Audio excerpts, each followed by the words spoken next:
you can feel the effect of the other lights not being in here. How's everybody doing today? I was asked, if I could build a coffee table for a friend, and so excuse me. I am getting ready to do that, and I figured it, since it is for a friend, that they might want to see the process of how it's done. And so if y'all care to follow me along today, we shall get started. I got some rough dimensions. Did y'all like that? That was pretty cool. I'm listening to the Two Towers, J.R.R. Tolkien, the Andy Serkis narration version. Oh my gosh, it is just absolutely delicious. So this is how I figure out how many pieces of wood I need. If I'm going to do a 1x6 or a 1x8, it made sense because I needed 2.5 pieces or lengths that were 8 feet long. And that 0.5 equates to just going over 2 more inches. And so I've got to cut the top at 40 inches by 24. I'm probably going to make it about that tall. What do you think? About that tall. And it's got to have a lid that needs to open. So let's try to get that going. What do you think? Should we use... Okay. All right. So let's get doing that. I'm going to cut some pieces of wood for the top. I'm going to make the lid's going to open up for a little storage bin for like some blankets and stuff. Oh, I didn't figure in the bottom. I did buy a couple of those pieces of wood. I had some extra, I think. All right, we'll be back when I got some pieces of wood cut. Bye! These are 1x8s, but you see that it measures 7 1/4. What I'm going to do is I got the table saw set to 7 1/8. And then what we'll do is we'll run all four through all four through with the same side, and then we'll notch it over to exactly 7. Flip them 180, run the same side that we did the other one as far as the flats, the same side that I used on the table bed here, not that. That's what I'm talking about. And then that way I get nice good. Ooh, I need to make sure that that's 90 degrees. And then I can start gluing these together. This is going to be the lid. Normally I would use biscuits, but what I'm going to do is just glue them together. And then at the end, since this is going to have a lot of up, down, I don't really trust biscuits. And what if this starts to warp? So I'm going to run 2 strips along the edges right here. Okay, does that sound good? Yeah, it sounds great. Back in a minute. You can see I'm minus a vehicle. Wife and kids went out of town, so I'm solo in it for 2 days. And the Scion truck is parked over there because it rained earlier. So it's just you and me, y'all. How y'all doing? Y'all doing good? It's really honestly been about, 5 minutes since that.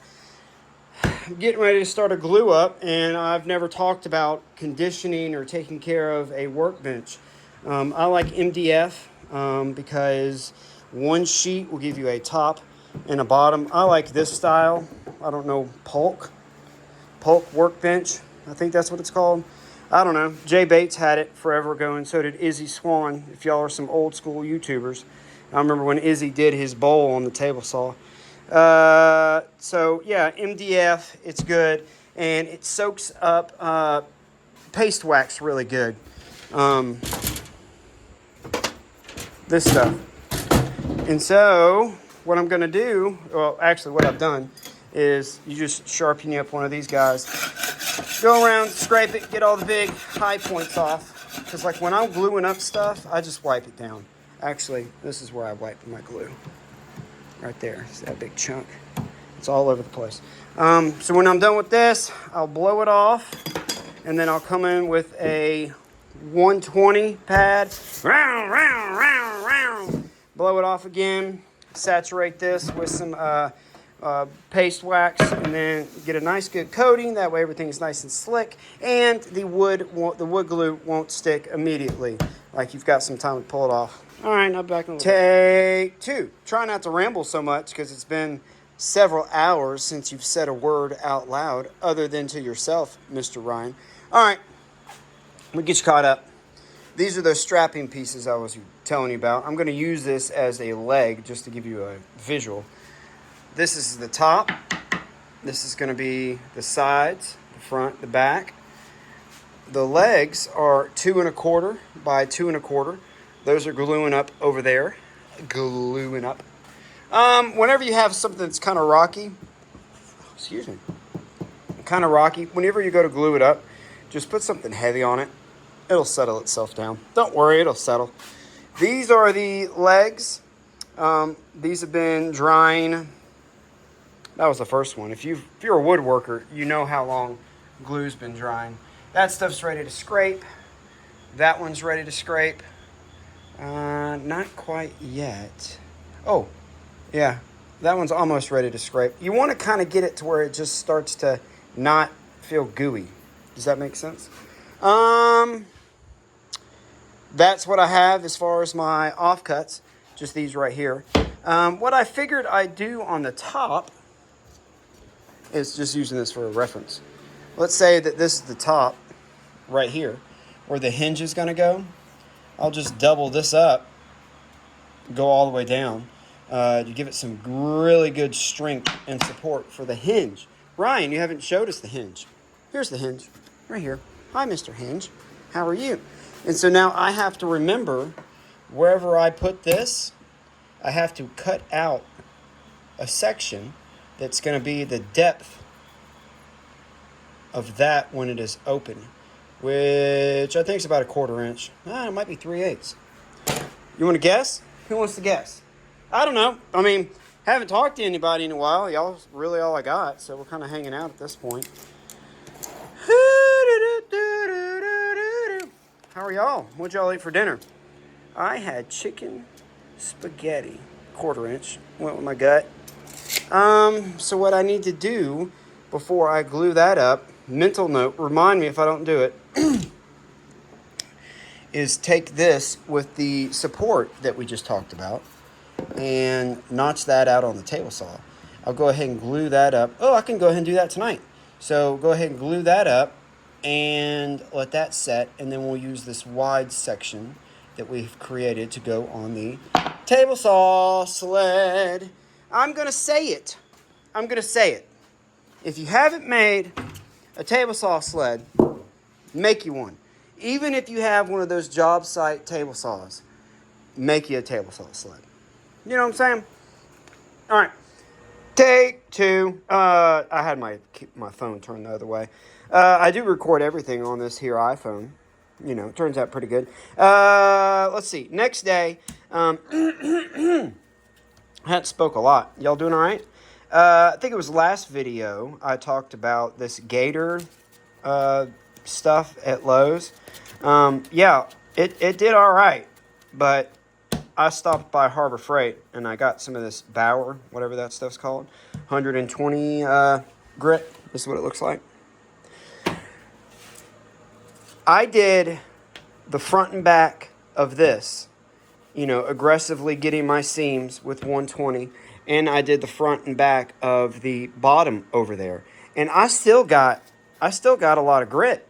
Now, I did just those 4 panels on the bottom last night with this one, and it's already dull. I mean, I could probably still sand like that if I wanted to, but as far as going over a panel and getting some good sanding, what are you saying, Ryan? Go to Harbor Freight, buy the cheap ones. I have found that these do a lot better. I'd like to do a sanding video comparing all the different discs. All right, got distracted. Talk about sanding. I have 2 sanders. I have this, I don't know what it's called, but this one vibrates and doesn't really move around, right? It just vibrates.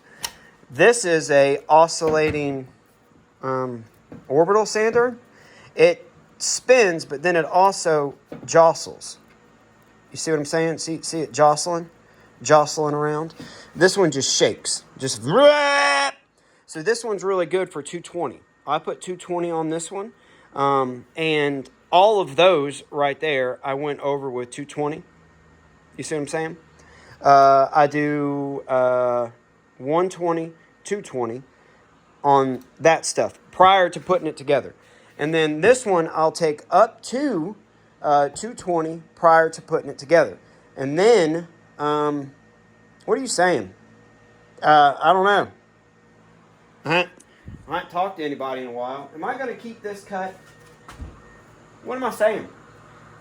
Just, it's easier to sand everything. Sand your pieces of wood before you put it together. And then you can go over it with some 220 hand sanding and, soften all your edges and corners. I have to decide. Put your way up here. Huh? I have to decide if I'm going to CNC route the image that she wants on this, or am I going to try to use the home Texases and laser an image on. I think she wants, it's like this cool little ace design. I think I kind of want it, I don't know. So yeah, I'll be back. I think what I'm going to do is go ahead and put the bottom together. Just put it together. Probably pocket holes. I don't have any pocket hole screws. Oh no. See? I just not have a lot of them. Shoot. This is my organization. That's the only downside. Ooh, look what we're finding. All right, so I might be able to use pocket holes. Pocket hole screws for the legs. So let me fish through this. I probably need like 16 of them maybe.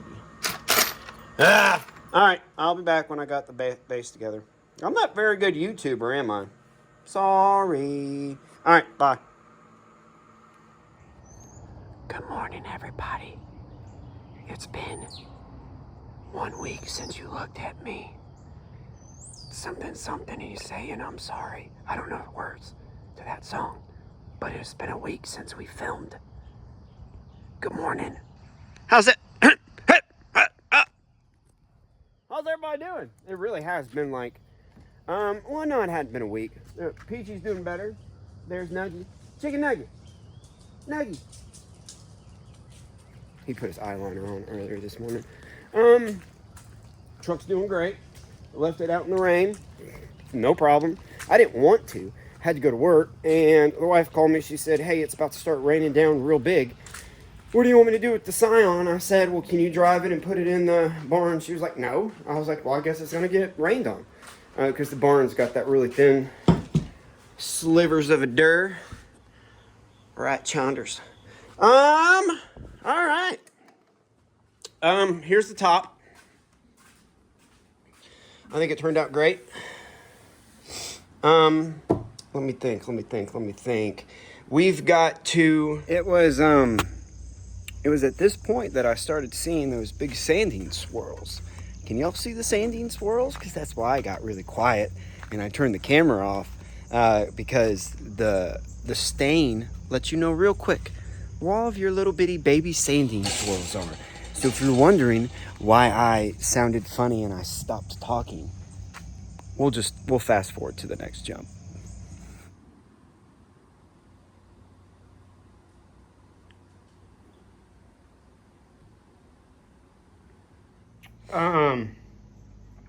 I forgot that I was making a YouTube video, so I do apologize. Let me get you caught up. I don't remember where we left off. Maybe I was talking about sanding, or if I left that in or not. I don't know. But this is what we've got thus far. I like using, if I use 3 of those, I like to use, if I stack 3/4 inch pieces together, what I like to do is space this part off, 3/4 of an inch. Does that make sense? It just visually, I think, looks good. I reinforce the back right here for the hinge, the particular hinge I wanted to use.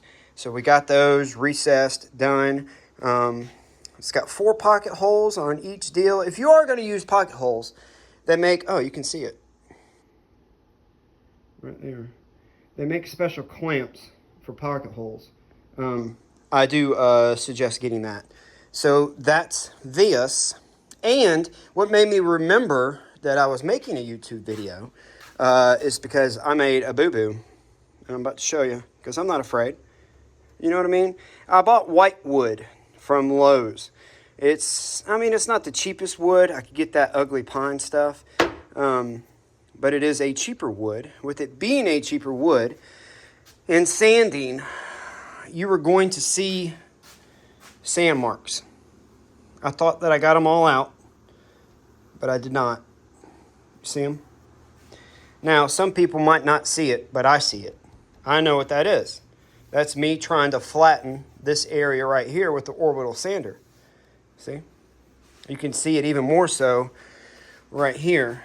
It's not as bad now because I'm fixing it, and I want to show you how I fix it.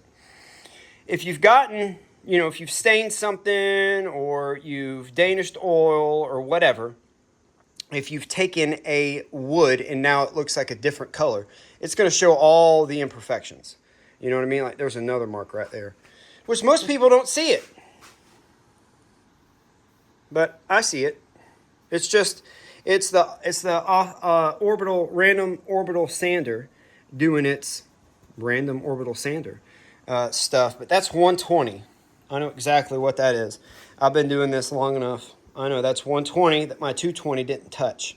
Whether I wasn't hand sanding it correctly or whether I tried to use that flat sander I got. And with it being flat, if that's a low spot, it's not going to touch it. You see what I'm saying? So, how do you fix it? This is the blue Scotch-Brite, right? There's green, white, red. I don't know. I've always just messed with the blue and the green. So take you a little swatch of the blue. See our boo-boo spot? See the boo-boo right there? With the grain. And all I'm doing is trying to get as much of that Danish oil off of the wood fibers as I can and get it to go into this Scotch-Brite. See how it just kind of disappeared a little bit? See it's in there? Same thing. All right, well, this mark. See, take it with the grain, flat as you can with your fingers. And it'll go away, or at least get you down to where you can get down to the wood grain. So that way you're not sanding, Danish oil and it's getting all caught up in your thing. I was going to show it to you. I guess I can show you. Y'all getting bored? Danish oil. See, 220. I mean, maybe somebody's learning something. But if I did just the 220 on it, look at that. That sandpaper's clogged up. So use that. Get as much of that off as you can. Maybe even do a little swirly swirl. So I'm going to repress play on The Hobbit. Andy Serkis's narration of The Hobbit. I just finished The Fellowship, The Two Towers, and The Return of the King. Woo! Oh man, I nerded out. I had me a week last week listening to that stuff. My wife wrote that. I wrote that just walking by, seeing it was dusty. So, all right. I shall return. I looked around this. I did really well. Because if y'all remember correctly, I sanded all that to 220 before I put it together. And I did not do that to these because I like to skip a step. And instead of running these through the planer and getting them all the same level, I like just gluing them up and then running over it with 120 and then running over it with 220. And it works most of the time. But when you're making a piece of furniture, especially something like this that's going to be a top, that's going to be looked at, you're going to be constantly setting drinks down or playing games or whatever that's going to be done on this thing, I'd like to think that visually, they're not going to see any imperfections. Would they have seen it? I don't know, man. Because I go in furniture stores and I analyze all the handmade wooden furniture that's there, man, you can see swirl stains. You can see swirl marks. You can see stain that's just glopped up. And I look at the price tag, and they're wanting like $2,200 for this piece of furniture. I mean, I'm getting material cost out of this because I know where it's going. I mean, that's the kind of person I am. But I still want it to look like it should be worth as much as I put into it. Does that make sense? And I don't want to say that's pride. That's just me being, I'm taking pride in what I do. So learn something from that. I mean, you could take it to as far as you want, but just know there's people that don't, and they still get a heap of money for it. I mean, it's what you want to put into it, and it's your name's behind it. Feel comfortable putting your name behind it, is what I'm saying. I'll be back. What do I come back? I got to figure out. She wants an engraving on here, but I've ran some tests on that over there, and this wood grain just ain't what it used to be. I need my Glowforge back. I actually had a dream that I fixed that. Should I try to fix that? But it's not big enough to do stuff like this. I'll be back. I don't know when I'll press record again. I'm getting close. I mean, you might think it's weird, but we have a lot of stink bugs here on the property because we live next to a soy field. Can you see her? Oh, Shelob. I've been feeding her stink bugs the last couple days. Oh, hey everybody. It's been like a week since I recorded, by the way. So I'll grab a stink bug. Hold on. And then I'll put it up in her web. Oh, and it stinks. You see her? Anyway, so that's what I'm doing. I'm putting stink bugs in a spider web. How's everybody doing? I'm recording a YouTube video about making this here thing, and I forgot. The hinges come that, brushed nickel or nickel plated, whatever. And so I use that blue stuff that if y'all have watched my channel, y'all know I like to play around with stuff. So I put that blue stuff on here. I don't know what it's called. Let it sit overnight. Let it sit out in the sun. I put 2 coats of this stuff on it. I'm in the middle of cleaning out my van too. That's gonna be organized. I'm gonna be so organized. I don't remember where we left off on this. But I've got 2 coats of finish on the bottom. On the inside, I don't put any finish.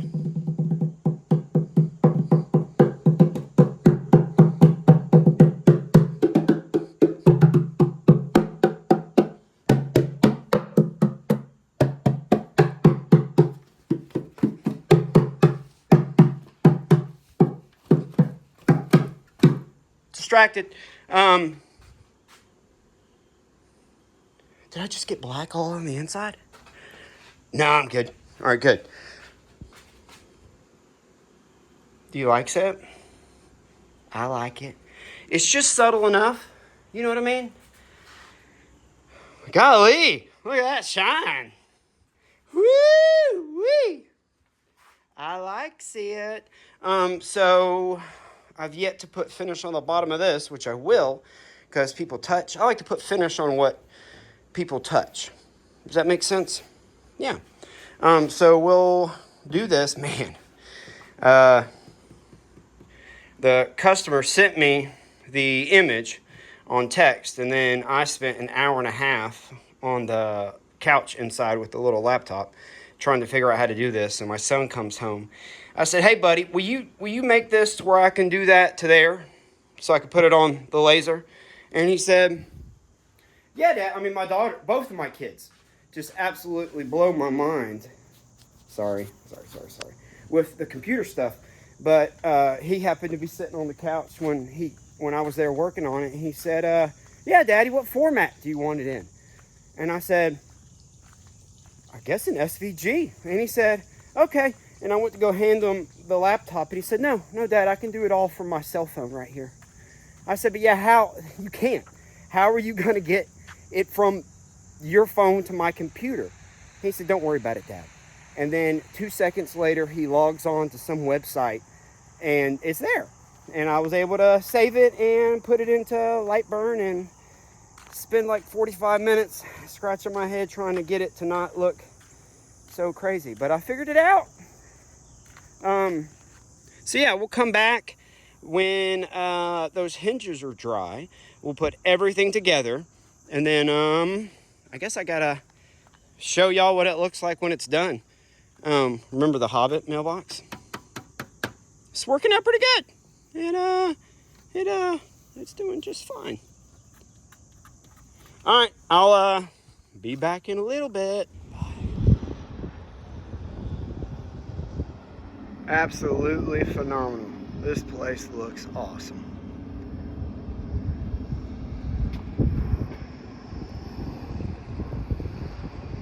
There you go.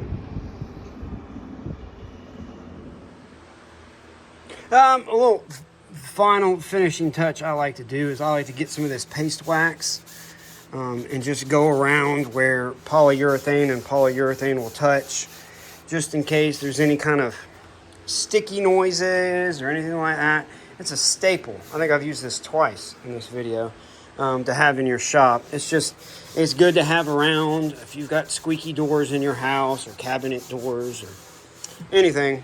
Paint on paint surfaces. It's just nice. Let me get this, and I think we are ready. She's going to come pick it up here in a minute, or in a little bit. I've got to put some polyurethane on that to protect that. But we are done. Doesn't that look good? And I've got little felt feet that I put on the bottom just so they can slide it around. I like it. I think it turned out really good.